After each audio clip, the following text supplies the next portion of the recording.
Então, uma boa noite a todos para vocês. Eu sou o pastor Christian. Quem não me conhece ainda, estou vendo que tem bastante rostinhos novos aqui. Sou o filho mais velho da pastora Mena, do pastor Dalcir, né?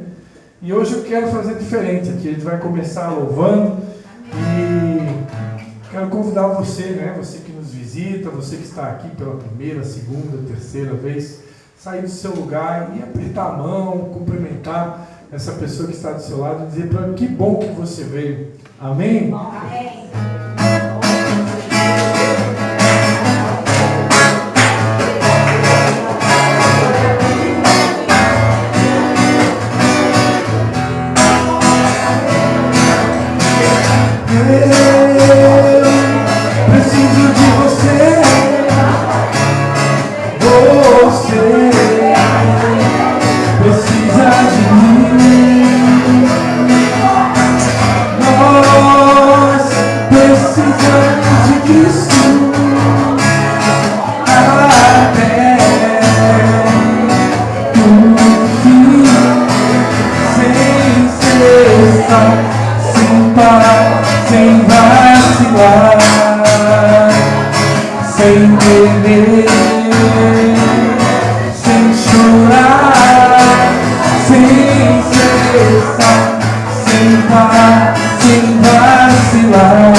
Aleluia, você pode dar um aplauso para Jesus.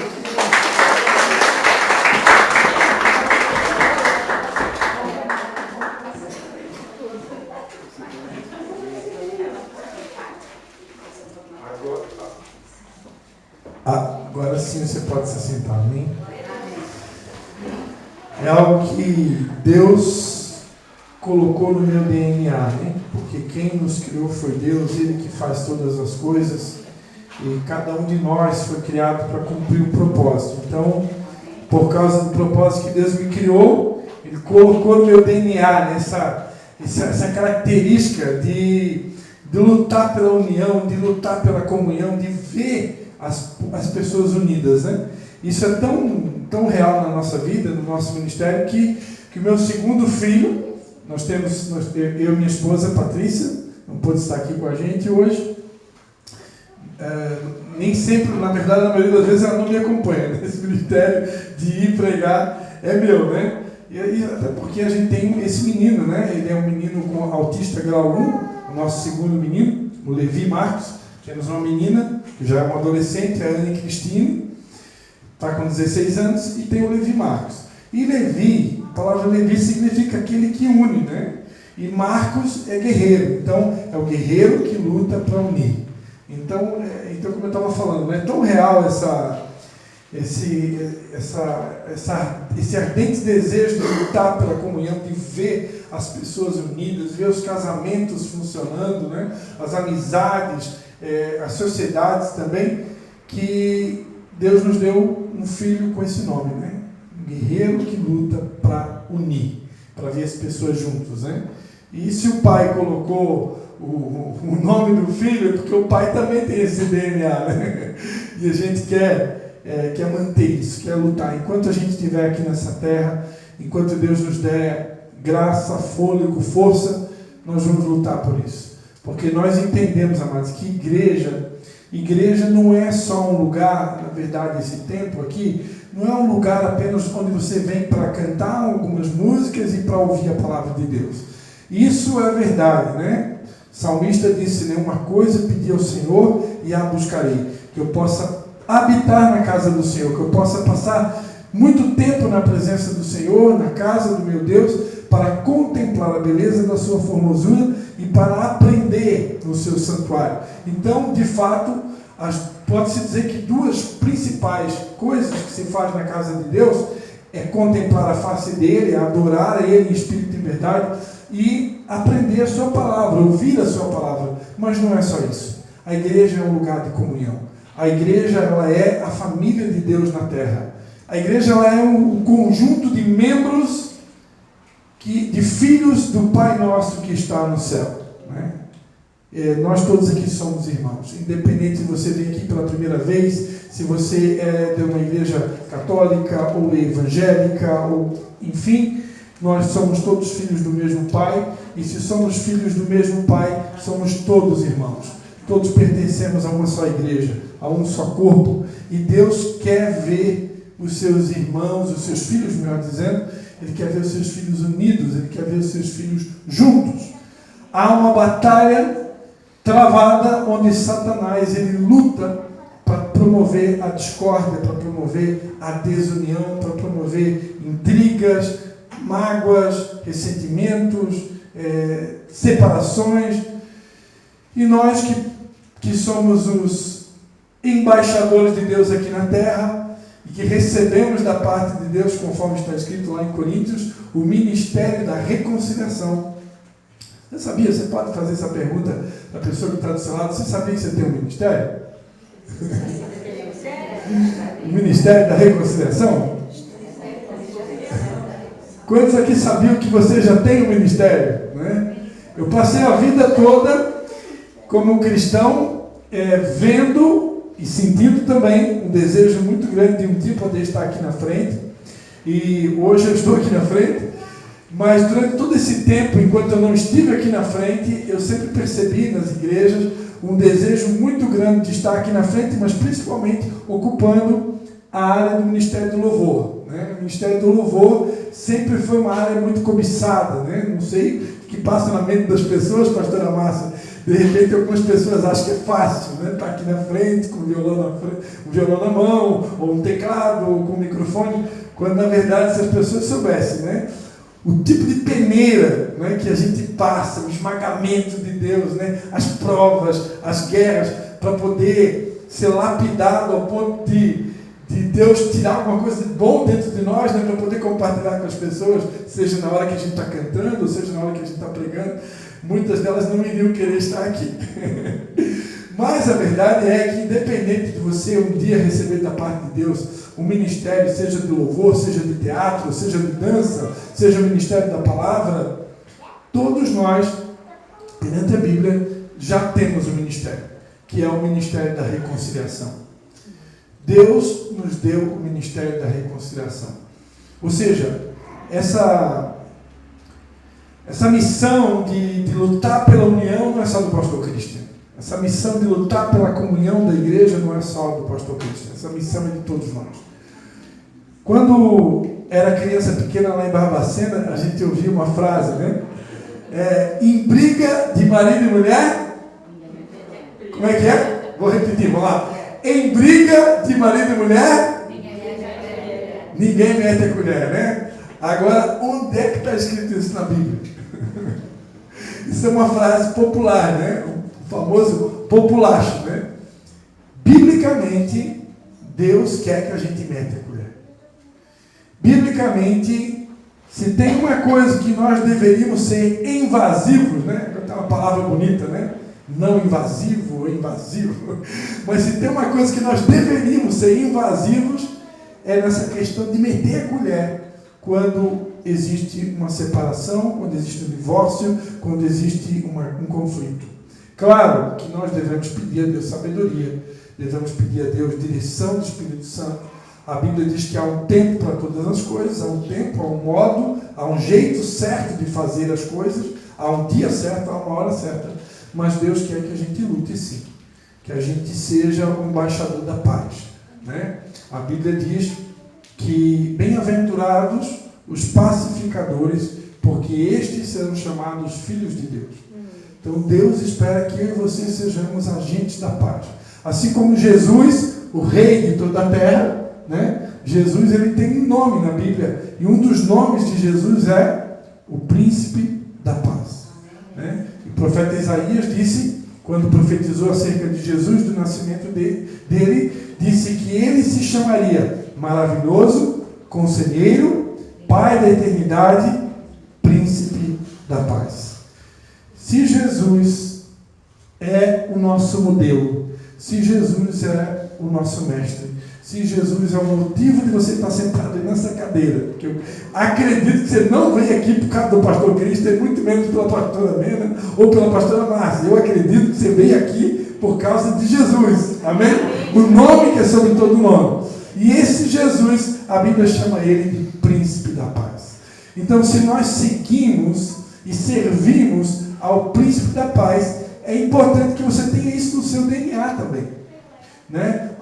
O desejo de se tornar um embaixador da paz, de lutar pelas famílias, lutar. Claro, amados, que a gente tocou aqui no assunto de casamento. Claro que tem pessoas que de repente estão no segundo casamento, ou estão no terceiro, ou estão no quarto, ou estão no quinto, né? Isso é comum, né? Nem todos têm. Nós não nascemos.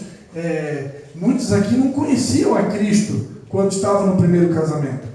E aí, quando você não conhece a Cristo, amados, quando você está, às vezes, distante de Deus, ou você conhece a Deus de uma forma rasa, uma forma meio que superficial, a gente, às vezes, toma decisões erradas, se precipita.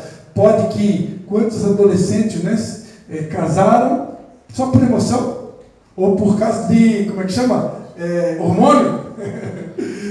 Adolescente, mas é hormônio puro, né? E, às vezes, um adolescente contrai casamento, faz um filho de forma precipitada, hormônio, né? Não é resposta de Deus, não é resposta de oração. Então, por isso, é comum, pode acontecer, de você ir para um segundo relacionamento, terceiro, quarto, enfim. Mas a questão é que quando Jesus entra na sua vida, e você agora começa a trilhar o caminho dele, você agora começa a desenvolver um relacionamento com ele. Aí a Bíblia diz o seguinte, que aquele que está em Cristo, nova criatura é. As coisas velhas ficaram para trás. Aí Deus começou agora uma nova fase, é um novo momento, tudo se fez novo. Então, daqui para frente, desse momento que você teve encontro com Jesus, aí se você casou ou está casado, você vai permanecer casado. Amém? Se você você agora tem que lutar por isso, porque agora tudo se fez novo. Amém? Deus não leva em conta o tempo da ignorância. Quando a gente está na ignorância, a gente faz um monte de coisa errada. Mas agora que eu estou na verdade, aí tem que andar de acordo com a verdade. E Deus é assim, Ele quer ver a família unida, Ele quer ver os amigos juntos, Ele quer ver as pessoas juntas, Ele quer ver a união. Até porque é uma promessa que Deus quer realizar nas nossas vidas. O Salmo 133 diz que onde há união, o Senhor ordena a bênção e a vida para sempre. Quantos gostariam que Deus ordenasse a bênção sobre a sua casa, sobre a sua família, sobre os seus negócios? Eu quero, pastora Márcia, né? Eu quero que Deus, lá do céu, Ele dê uma ordem para os anjos dele, ó, eu quero que libere a bênção lá sobre a casa da tia Nádia, né? Libera a bênção lá na casa da pastora Mena, libera a bênção lá na casa do pastor Cristo, libera a bênção na casa de cada um de vocês. É maravilhoso. Na casa do Luiz também, não, Luiz? Aleluia. Então, todo mundo quer a bênção, mas a bênção tem um preço, né? A Bíblia diz, ó quão bom e quão suave é que os irmãos vivam em união. Então a bênção tem um preço, eu preciso aprender a viver em união. Só que viver em união não é fácil, porque essa pessoinha que está sentada do teu lado, ela é bem diferente de você, não é verdade? Nós somos todos diferentes. Hoje eu estava escutando a mensagem que o meu irmão, Leonardo, nós somos em 4 irmãos, né? Meu irmão Leonardo, ele ministrou recentemente, nós fizemos um encontro, chamado Encontro das Águas. Foi um evento de 3 dias que aconteceu na cidade de Canelinha, na Igreja Batista Restaurante do Amor. A pastora Márcia esteve lá um dia, né? E meu irmão estava ministrando e a minha mãe, em um determinado momento da ministração, ela foi lá, teve uma pequena participação, foi lá dar um abraço nele e tal, e ela estava comentando, né? Eu estava ouvindo hoje, eu editei esse vídeo hoje, aí está fresquinho, né, Mara? A minha mãe estava comentando, né, que ela tem 4 filhos, e ela ama os 4 igual. E todos os 4 são diferentes, e é verdade, cada um é diferente. Mas não é só os 4 filhos da pastora Amélia que são diferentes. Cada um de nós é diferente. Numa igreja todos são diferentes. Numa família todos são diferentes. E as diferenças foram criadas por Deus para que a gente se complemente. Deus fez assim para que a gente se torne um corpo. Imagina se todo mundo aqui fosse igualzinho. Imagina se todo mundo aqui tivesse o mesmo dom. Se todo mundo aqui tocasse violão, né, pastora Márcia? Se todo mundo aqui pregasse, ou se todo mundo cantasse, ou se todo mundo fosse elétrico. Não. Deus criou o tímido, aí Deus criou o mais agitado, Deus criou o colérico, Deus criou o sanguíneo, Deus criou o melancólico, né? Deus criou, como é que é o quarto temperamento? O fleumático. Deus criou aquele que fala muito e Deus criou o que fala pouco. Deus criou o tagarela e Deus criou o mudo. Deus criou todos nós diferentes. E se Deus quisesse que fosse de outro jeito, Ele teria feito. Mas Ele não quis. Isso é a beleza do corpo, né? E nós precisamos aprender a viver com as diferenças. Precisamos aprender a conviver com as diferenças. As diferenças, elas são para somar. As diferenças não são para nos atormentar, nem para nos perturbar e nem para causar nenhum tipo de mal, mas elas são para nos aperfeiçoar. Porque a Bíblia diz que como ferro afia o ferro, assim o amigo afia o amigo. Então, né? Eu vinha conversando no carro, um pouquinho sobre o passado, e a minha mãe ela era completamente diferente do meu pai, né? O meu pai, ele sempre foi mais caladão, né? Vocês conhecem o pastor Dalci, né? Mais quietinho. A mãe não, a mãe já era mais elétrica, mais enérgica, né? Vamos lá, faz assim, vamos estudar para tirar nota boa na escola. Irmãos, as minhas notas eram as melhores, né? Eu nunca reprovei, passei todos os anos, estudei em colégio particular, passei todos os anos, fiz faculdade, passei todos os anos, né? Aqui, quem que eu devo os méritos disso daí? Vamos dar honra a quem honra, né? Principalmente a minha mãe. Por quê? Porque ela cobrava. Vai estudar, né? Então, claro que a honra também vai para o meu pai, mas principalmente para ela. Porque ela cobrava. E a gente vinha conversando no carro, né? Geralmente a mãe que cobra mais, o pai que cobra mais, ele é o bandido da história, né? Ninguém gosta de um pastor que fica cobrando, ninguém gosta de uma mãe que fica cobrando, ninguém gosta de um discípulo, o cobrador, né? Eu trabalhei como cobrador muitos anos, então eu sei exatamente o que é isso, né? Lá vem o cobrador. Alguém que gosta de cobrador? Ninguém gosta, irmão. Então, geralmente, o pai que é cobrador, a mãe que é cobradora, que gosta de disciplina, que ensina, ele é o chato, né? É o chato. É a mãe chata, é o pai chato. Só que o pai chato e a mãe chata é o que vai fazer você crescer na vida. Eu ganhei, irmãos, todos os recitais de poesia que eu participei quando era adolescente, eu ganhei todos eles. Todos eles. Todos. Sabe por quê? Porque eu tive um professor, se chamava Altair, ele é irmão do Mirinho, que lá em São João Batista, se você for no Correio, né, lá no Correio, geralmente tem 2 ou 3 caixas, e tem um caixa oficial lá que é o Mirinho. Ele é o caixa do Correio de São João Batista, há muitos anos. E o irmão do Mirinho foi o cara que me ensinou a declamar poesia. E esse camarada, ele é cabeleireiro lá em São João Batista. Faz muito tempo que eu não falo com ele. Mas esse camarada me cobrava. E ele me cobrava. E ele me cobrava. E ele me cobrava.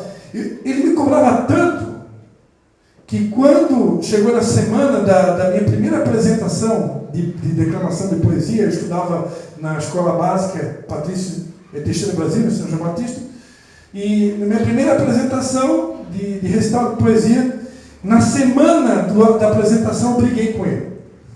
Eu briguei com ele, mas briguei feio. Por quê? Porque eu não aguentava mais de tanto ele me cobrar. Ele queria uma perfeição inexistente. Na época eu briguei com ele, mas hoje eu entendo. Hoje, como adulto, eu sei que o que ele queria era o meu melhor. Ele estava me afiando, ele estava me treinando. Então, quando a gente vai adquirindo a maturidade, a gente vai aprendendo que as pessoas que Deus coloca no nosso caminho, que exigem muito de nós, essas que verdadeiramente nos amam. Essas verdadeiramente querem o nosso bem. Né? O mundo hoje tem um discurso errado do amor. Hoje a gente está vivendo inversões de valores. Né? E a sociedade moderna está tentando provar para a gente que o verdadeiro amor, que na verdade é o falso, é aquele que dá o tapinha nas costas, é aquele que deixa você permanecer no erro, é aquele que aceita o homem com homem, aceita a mulher com mulher, né? Aceita o pecado. Isso não é amor. Isso é tudo menos amor. O verdadeiro amor é o amor que corrige, é o que disciplina, é o que ensina a verdade. A verdade, ela nos confronta. A verdade, ela nos tira do conforto. E a gente ama conforto. Todo mundo aqui adora conforto, não é verdade? Só que aí vem o chato e diz, ó, está errado. Você não gosta de ouvir. Só que essa pessoa que está dizendo, ela quer o teu bem. Né? Isso é amor. Amar é falar a verdade. Então que a gente possa aceitar as diferenças, os diferentes, que nos confrontam, que nos corrigem, que têm opinião diferente da nossa. Isso é igreja. E Deus fez assim para a gente crescer. Sabia que Deus está interessado no nosso crescimento? Sabe por que Deus está interessado no nosso crescimento? Porque Ele quer fazer de nós um poderoso exército que vai transformar esse país. Que se tem alguém que vai transformar o país, se chama Igreja de Jesus na Terra. Não espere mudança pela política. A mudança começa na casa de Deus. A Bíblia diz que o juízo começa pela casa de Deus. Então tudo é pela casa de Deus. Quem é sal da terra e luz do mundo não é os políticos. O sal da terra, ao menos que sejam cristãos, né? Sal da terra e luz do mundo é a igreja de Jesus. É nós que temos a responsabilidade de causar impacto, causar diferença. Por onde a gente passa, a gente tem que incomodar. A pregação boa não é aquela que você sai de bem com o pregador. A pregação boa é aquela que você quer pegar o pregador no final do culto. Hoje eu quero pegar o filho da pastora Mira no final do culto, mas ele vai se ver comigo. Essa é a pregação boa, porque ela te tirou do conforto. Agora aquela assim que, meu Deus, que pregação maravilhosa. Às vezes nem sempre é. Amém, queridos?